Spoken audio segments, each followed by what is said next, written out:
반갑습니다. 여러분들의 투자가 행복했으면 좋겠습니다. 캐시메이커 문서진입니다. 설 연휴가 끝나고 첫 번째 찍는 영상은 LG 에너지 솔루션이 되었는데요. 제가 이전 영상에서도 이야기 드렸던 것처럼 저는 항상 저도 긍정적으로 좀 보는 종목을 분석 영상으로 많이 올려드린다라고 이야기 드렸죠. 그래야지 단순히 일회성으로 끝나지 않고 좀 꾸준히 제가 캐시메이커 채널을 구독해서 구독자 메이커가 되시는 분들은 꾸준히 이런 정보를 받아가실 수 있으니까 구독을 했을 때 이득이 많이 생길 것 같다라고 생각을 해서 제가 항상 그런 이야기 드리죠. 나도 좋게 봐야 된다. 그래야지 자꾸만 올리고 싶거든요. 이슈가 있을 때마다. 그런데 이제 어쨌든 LG 에너지 솔루션 같은 경우는 제가 한 달 전입니다. 한 달 좀 더 됐군요. 12월 초에 올려드린 영상에서도 언급을 드렸는데 지금 또 이슈가 또 생겨서 또 영상을 찍게 되었습니다. 그러니까 LG 에너지 솔루션 혹시라도 주주분들 기존의 캐시메이커의 메이커가 아니신 분들은 또 구독을 꼭 눌러서 메이커가 되시면 제가 또 지속적으로 LG 에너지 솔루션에 또 이벤트가 나오면 또 이런 식으로 영상을 찍어 드릴 테니까 또 많이 구독을 눌러 주십시오. 자, 그러면 바로 LG 에너지 솔루션 분석해 보도록 하겠습니다. 지금 현재 시장에서 지금 이슈가 나오고 있는 건 이거죠. 보호예수. 요거 때문에 이제 오버행 이슈가 나오는 거 아니냐. 그래서 시장이 종목이 빠지는 거 아니냐라는 걱정을 하는 겁니다. 전체 물량을 보면 지금 이제 30일이죠. 30일에 기사를 보시면 아시겠지만 30일에 이제 매매가 거래가 되고 우리 사주죠. 우리 사주 물량이 풀립니다. 전체 LG 에너지 솔루션 물량에서는 큰 비중을 차지하지는 않아요. 그러니까 한 3% 조금 더 넘죠. 한 3.4% 정도 되는데 근데 중요한 건 이게 단순히 3.4%밖에 안 된다라고 생각하면 안 되고 유통 물량을 감안해야죠. 왜냐하면 LG 에너지 솔루션 중에서 이제 유통되지 않는 물량, 시장에 쏟아지지 않는 물량을 감안하면 유통되는 물량에서 지금 현재 우리 사주의 물량을 감안하면 한 20%가 넘습니다. 23% 정도로 예상하고 있잖아요. 한 23% 정도니까 이게 만만치 않은 물량은 맞습니다. 자, 그러면 이것 때문에 시장은 좀 LG 에너지 솔루션 조정을 줄까?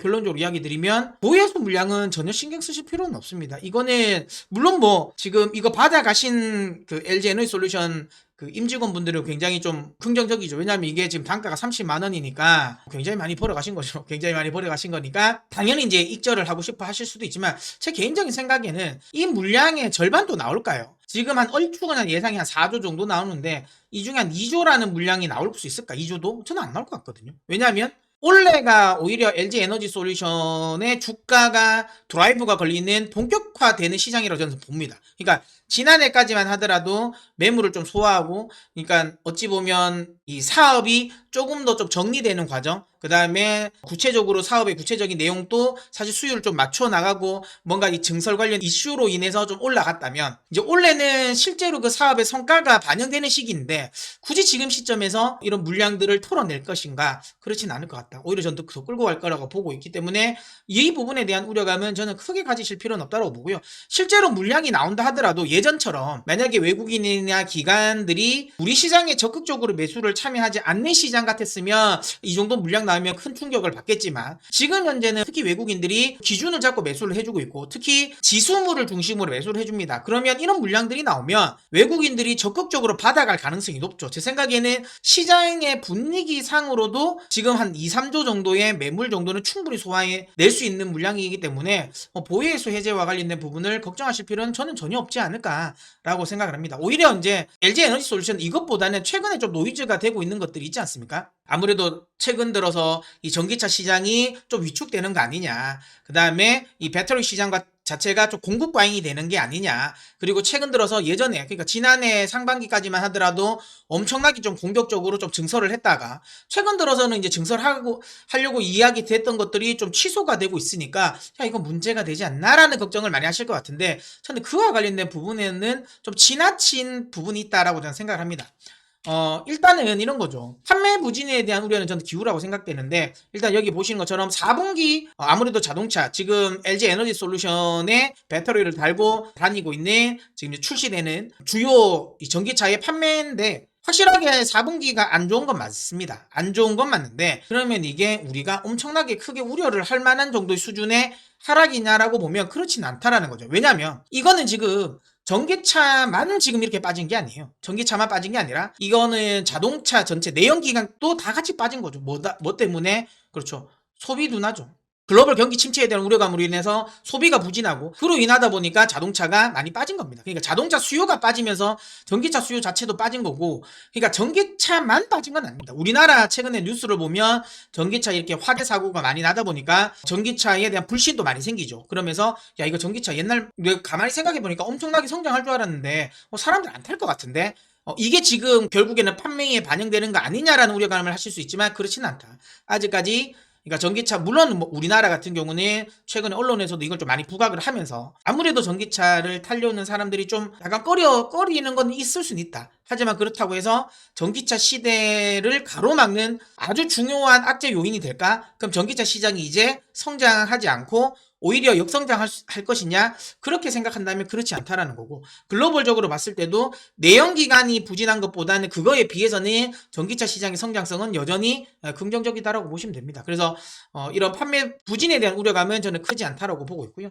그 다음에 이제 많은 분들이 이제 걱정하시는 거 배터리의 이제 공급 과잉과 관련된 부분인데요. 그러니까 이런 거죠. 지금 현재 배터리의 공급 과잉과 관련된 부분에 우려감이 있는 건 중국 쪽이죠. LFP에 좀 한정된 부분이라고 보시면 됩니다. 그러니까 중국 쪽에서의, 그러니까 중국이 이제 좀비 기업들 좀 죽이려고 하잖아요. 그러니까 보조금 관련 부분을 이제 줄이면서 중국 내에서도 이제 전기차와 관련된 부분에 있어서의 좀 좀비 기업을 좀 없애려고 하는 부분이고, 어쨌든 그 과정에서 지금 이제 이 그런 좀비 기업들이 LFP와 관련된 부분에 있어서의 함량 미달인 제품들을 굉장히 많이 생산했던 부분, 이런 거와 관련된 부분에 LFP 쪽에 공급 과잉은 있는 건 맞다. 하지만 이거는 중국 내의 문제인 거지 글로벌적으로 봤을 때 그럼 미국 쪽의 전기차 시장에서의 2차 전지에 공급 과잉이 있나? 그럼 유럽 쪽에서의 2차 전지에 공급 과잉이 있을까? 없다라는 거예요. 그러니까 실제로 LG 에너지 솔루션 같은 경우는 주 무대가 중국이 아니잖아요. 그렇기 때문에 이런 공급 과잉에 대한 우려감은 저는 너무 지나친 기후다라고 생각되고 있고요. 또 하나는 지금 또 우려를 하고 있는 것 중에 하나는 뭡니까? 야, 이거 공급 지금 속도를 예전에는 엄청나게 공격적으로 증설을 하다가 최근에 약간 원래 합작하던 것도 좀 취소를 하고 뭐 이런 것들이 상대적으로 이제 이 전기차 시장이 성장하지 않을 거라는 우려감 때문에 이거 공급에 대한 속도 조절하는 거 아니냐라는 걱정을 하실 수도 있는데요. 그건 좀 더 가봐야 되긴 하겠지만 오히려 지금 현재 그러니까 지난해 상반기까지 아주 그냥 공격적으로 갔던 부분이 지금 속도 조절을 하는 걸 장기적으로 봤을 때는 저는 그렇게 걱정할 구간은 아니라고 봅니다. 왜냐하면 이 말은 결국은 오히려 공급 속도를 좀 조절한다라는 거. 그럼 공급 속도를 조절한다는 것 자체가 지금 당장도 공급 과잉이 아니지만 공급 과잉이 될 가능성을 더 늦추는 요인이 될 수 있다라고 보시면 될 것 같고요. 또 하나는 이런 건 있죠. 지금까지는 어쨌든 약간 양적으로 성장을 하려는데 집중을 했다면 최근 들어서 우리나라 주요 이제 셀 3사들은 양도 양이지만 이제 질적인 부분에 조금 더 집중하겠다라는 부분이죠. 그래서 최근에 우리나라 이제 셀 3사들이 자동화와 관련된 부분에 있어서의 투자를 많이 하겠다라는 거고, 그 다음에 수율을 맞추는데 조금 더 우리 흔히 말하는 라인의 최적화에 조금 더 집중하겠다라는 겁니다. 그러니까 증설하는 것도 중요한데 근데 그때는 이제 엄청나게 이제 일단은 완성차 업체들도 급한 거예요. 야, 이거 자칫 잘못하다가 우리가 여기서 빨리 뭔가를 계약을 안 해놓으면 나중에 전기차 시대로 완전히 돌입했을 때 배터리를 못 만들어가지고 차를 판매를 못 하겠구나라는 우려감 때문에 아주 공격적으로 들어갔다면 이제는 조금 이제 정신이 좀 차려진 거죠.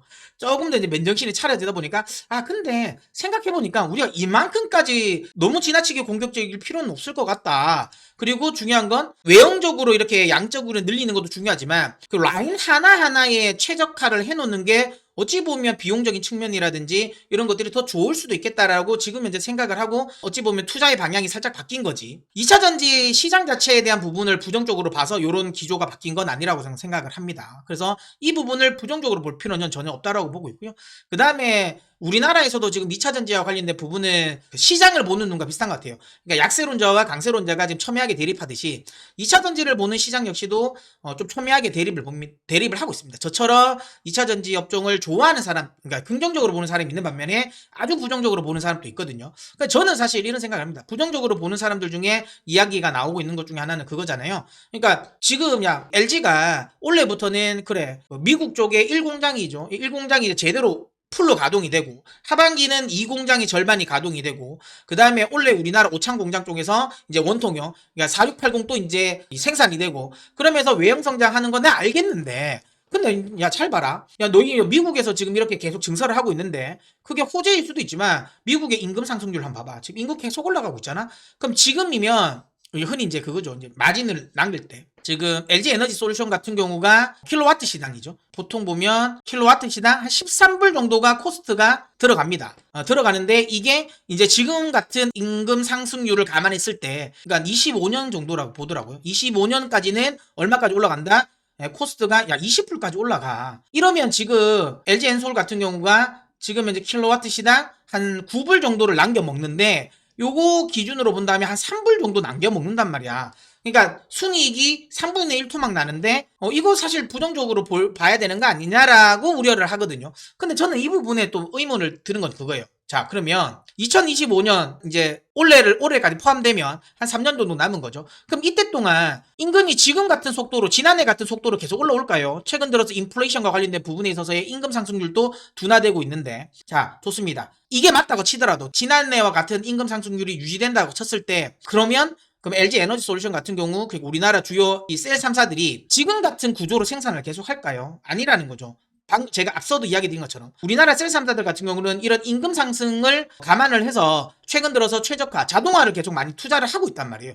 그럼 이게 만약에 투자됐을 때에 당연히 킬로와트 시당 마진은 높아질 가능성이 높다라는 거예요. 무조건 임금이 상승되니까 이게 무조건 빠진다라는 논리는 저는 맞지 않다고 보기 때문에 이건 너무 지나치게 부정적으로 보는 게 아닌가라는 생각을 합니다. 그래서 이 부분을 저는 생각할 필요는 없지 않을까라는 쪽이기 때문에 이거에 대한 우려감은 아직은 아니라고 보고요. 그 다음에 또 부정적으로 보는 사람들 이야기를 하죠. 야, 이거 올해 하반기에 CATL이 그거 나오잖아. 나트륨. 야, 나트륨 이온 배터리 나오는데 이거 지금 가격 엄청나게 많이 떨어질 건데 이거 지금 대항할 수 있어라고 하는데, 이런 것까지 신경 써서 할 것 같으면 주식하면 안 되죠. 그러니까 2차 전지를 부정적으로 보는 사람은 이 나트륨 이온 전지까지도 지금 우리나라 셀 3사의 악재 요인으로 지금 꼽고 있는 거거든요. 근데 그분들의 논리를 곰곰이 잘 생각해 보면 그분들은 2020년부터도 계속 부정적이었어요. 그러니까 LFP 시장이 커지기 때문에 테슬라가 주력으로 이걸 쓰고 나머지 다 그걸 쓰기 때문에 우리나라 애들은 안 좋다고 이야기하지, 우리나라 셀산사들이 좋다고 이야기한 적이 한 번도 없습니다. 예. 거기다 보니까 이제 또 나트륨 이온 배터리까지 나오는데, 아직까지 나트륨 이온 배터리가 지금 3원계, 우리나라 셀 3사들이 주력을 하고 있는 3원계를 대체할 가능성은 아직은 쉽지 않아요. 용량도 여전히 지금 2세대, 지금 CATL이 그래도 그쪽에서 가장 발전을 했는데 2세대가 나온다 하더라도 지금 구반반 기준으로 봤을 때 거의 반밖에 안 돼. 용량이 반밖에 안 된다라는 거. 그 다음에 이제 가격 하락분 물론 있을 수 있는데, 지금 3원계 역시도 지금 하이니켈로 가면서 마진을 많이 낮춰놨다라는 점을 감안을 한다면 이게 지금 당장의 상용화가 돼서 이게 지금 3원계를 위협할 정도일까요? 저는 아직까지 멀었다고 봅니다. 그러니까 나트륨 이온 배터리와 관련된 우려감은 최소한 원래는 신경 안 쓰셔도 될 것 같아요. 내가 만약에 이거에 대한 우려감을 한다면 나트륨 이온 배터리가 나오고, 근데 이것도 2세대가 나와봐야 상용화는 잘 안 됩니다. 이게 주력은 되진 않을 거예요. 근데 퍼포먼스 우리를 볼 수는 있잖아요. 그럼 그걸 보고 한 6개월 정도 지나고 났을 때, 그럼 내년 정도가 되겠죠. 내년 하반기 정도에 야, 이거 생각보다 퍼포먼스가 좋다라고 느껴지면 그럼 그때 우리가 신경을 써서 바꾸면 되지, 지금 당장 이것 때문에 우려감을 가져서 그와 관련된 부분에 있어서의 투자를 안 한다? 제가 보긴 아니라고 봅니다. 그래서 이런 건 있습니다. 물론 주식이라는 거 리스크를 피해 나가면 좋죠. 근데 항상 수익이라는 걸 리스크를 동일하게 저는 등가 교환하는 거라고 보거든요. 그러니까 리스크가 없으면 사실 수익이 없어요. 그러니까 가장 안전한 자리가 어찌 보면 가장 수익이 안 나는 자리입니다. 쉽게 말하면 LG 에너지 솔루션의 악재가 모두 거쳐졌을 때 그때 투자를 하면 돈을 벌 수 있을까요? 오히려 그게 고점이 아닐까요? 지금처럼 어느 정도의 리스크가 있는 상황에서 우리가 흔히 말하는 신호와 소음, 그걸 잘 걸러내야 되지 않습니까? 저는 지금 현재 LG 에너지 솔루션의 악재는 대부분 다 저는 시그널, 그러니까 신호라고 생각되지 않고요. 노이즈, 소음이라고 생각합니다. 요거를 좀 제 생각에 좀 걷어내는 게 맞다. 너무 지나치게 소음에 일희일비하면 수익은 나지 않는다. 다시 한번 이야기되지만 수익은 리스크와 등가 교환한다라는 거예요. 가장 안전한 자리는 다른 말로 하면 수익이 나지 않는 자리다라는 거고요. 이 정도의 적당한 리스크는 오히려 저는 수익을 더 강하게 낼 수 있는 자리라고 생각되기 때문에 쫄지 않으셔도 되지 않을까라고 생각합니다. 마지막으로 간단하게 차트만 한번 보고 넘어가도록 하겠습니다. 제가 12월 영상이에요. 12월 8일 영상에서도 이야기 드렸습니다. 이거 50만원 미만으로 한번 갈 것 같다. 그래서 제가 단기적으로 보시는 분들은 당장 잡지 말고 오히려 FMCA 결과를 보고 나서 잡으시라고 이야기 드렸죠. 장기적으로 보시는 분은 신경 쓰지 말고 떨어지면 50만원 미만에서 매수를 하셔서 바이앤홀드 하시면 된다라고 이야기 드렸고, 어쨌든 50만원 미만에서는 잡아볼 만하다고 이야기 드렸는데 50만원 미만입니다. 최근에 밀리고 올라왔던 구간이기 때문에 제 생각에는 방금 이야기 드린 것처럼 시장의 흐름 역시도 대형주 중심으로 흘러가고 있고, 그 다음에 LG 에너지 솔루션 지금 현재 50만원 미만의 가격에서는 전 부담 없다고 봅니다. 여기서 매도를 하는 건 제가 보기에는 너무 아깝다. 예, 너무 아깝다. 이걸 왜 매도하나라는 생각이 좀 들고 있고요. 오히려 이쪽은 매수가 저는 맞다라고 봅니다. LG 에너지 솔루션을 매도를 할 거를, 내가 해야 될까 말아야 될까 고민은 진짜 그때도 이야기 됐지만 최소한 60만원은 넘기는 걸 보고 하세요. 60만원 정도 오면 그때 제가 다시 영상을 한번 더 찍어 드릴게요. 그때 상황을 보고 이거는 좀 고점 같습니다. 좀 팔아야 되겠습니다. 아니면 더 고갑시다 라가 나올 것 같은데, 어쨌든 60만원 미만은 절대로 파시는 달인 아니다. 오히려 조정을 주면 매수의 기회다라고 생각하시고 저는 적극적으로 저는 참여하셨으면 좋겠다, 이렇게 이야기 드리도록 하겠습니다. 자, 그러면 오늘 영상 여기서 마무리하도록 하겠고요. 자, 아직까지 캐시메이커의 메이커가 아니신 분들은 구독을 눌러서 메이커가 되십시오. 그러면 여러분들이 선택해 주시면 제가 성과로 보답하도록 하겠습니다.